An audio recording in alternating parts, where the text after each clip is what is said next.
মানুষের কথায় কখনো বেশি কান দিবেন না, কারণ সকল মানুষকে আপনি কখনো সন্তুষ্ট করতে পারবেন না। সকল মানুষকে সন্তুষ্ট করার মতো কঠিন কাজ এই পৃথিবীতে আর কোনোটি হতে পারে না। কারণ হলো আল্লাহ রসুল সাল্লাল্লাহু আলাইহি ওয়াসাল্লামের জামাতা হযরত আলী রাদিয়াল্লাহু তাআলা আনহু বলেছেন, পৃথিবীর সবচাইতে কঠিন কাজ হলো একজন মানুষকে সন্তুষ্ট করার লক্ষ্যে এগিয়ে যাওয়া। এর চাইতে বড় কঠিন কাজ আর হতে পারে না। অতএব সব মানুষকে আপনি কখনোই সন্তুষ্ট করতে পারবেন না। আপনি আল্লাহকে সন্তুষ্ট করার জন্য কাজ করুন। আল্লাহ রাব্বুল আলামিন কোরআনুল কারীমের মধ্যে বলেন, ওয়া ইন তুতি' আকসারা মান ফিল আরদি লিয়ুদিল্লুকা আন সাবিলিল্লাহ।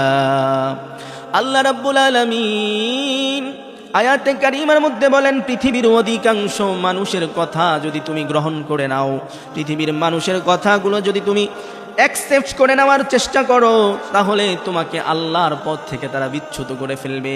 আল্লাহর পথে তুমি সামনে অগ্রসর হতে পারবে না।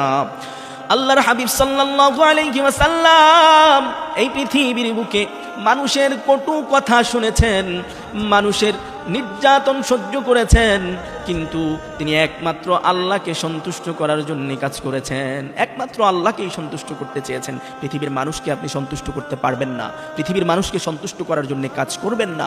আপনি আপনার রবকে সন্তুষ্ট করার জন্য চেষ্টা করুন। আপনার রব আপনার সব দুঃখ কষ্টগুলো আল্লাহ রাব্বুল আলামিন মোচন করে দিবেন। পৃথিবীর মানুষগুলো বদলে যায়, পৃথিবীর মানুষগুলো পরিবর্তন হয়ে যায়, কিন্তু আপনার রব কখনো আপনাকে ছেড়ে যাবে না। রব কখনো বান্দাকে ছেড়ে দেয় না।